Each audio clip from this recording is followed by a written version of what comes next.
earlier I spoke to Dr. Hooshang Amirahmadi. He's an expert on U.S. Iranian affairs and a former candidate for president of Iran. I began by asking him for his interpretation of Rouhani's speech at the United Nations.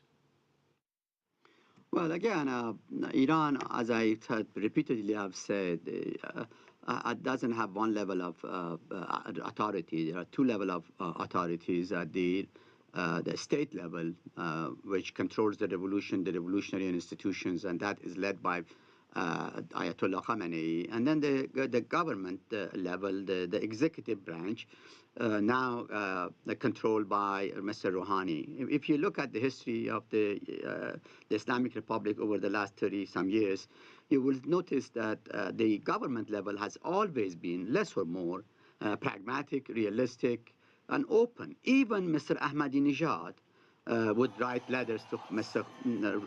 Obama, would send congratulations for his re-election. He will ask for dialogue. He will ask for planes fly between the two countries, that kind of stuff. So the reason that at the government level the Islamic Republic is more pragmatic than the state level is because at the government level it is dealing with the people. It is dealing with the day-to-day operation of the society. What that really means for policy purposes, from a Western stand, is this: that if the West was to put its maximum demand on the table for the Islamic Republic, let's say over the nuclear issue, Mr. Rouhani will not be able to deliver it because that maximum demand can only be delivered at the level of the state, that Mr. Khamenei and Mr. Rouhani has no authority for that. You had a chance to be at an event with him last night, and you're going to be at another event with him this evening. If you had a chance to pull him aside and talk to him, what message would you deliver to him? Well, I have tried to deliver two messages to the Iranian government. First, that the U.S.-Iran relation is a complicated relationship, and this relation involves not just U.S. and Iran. It involves third parties. More specifically, it involves, let's say, Israel. And it involves the Western Europe, and it involves the certain Arab countries, including Saudi Arabia. I think what I have been telling Mr.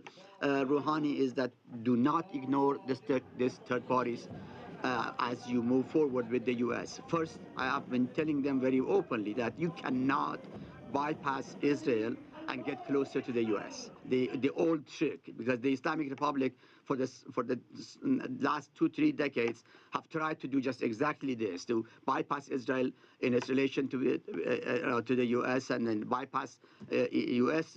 getting closer to West, and both of these policies have failed, miserably failed. Now, moving forward, therefore, they really need to also reach out to Israelis. They have to reach out to America, and to reach out, of course, to the Western Europe. Of course, the Eastern countries like this Russia and this China, they have their own concerns as well. They cannot be left out. They have to be a part of this strategic game that will be played out between U.S. and Iran. And this game is strategic. It will be trendsetter. It will be historic.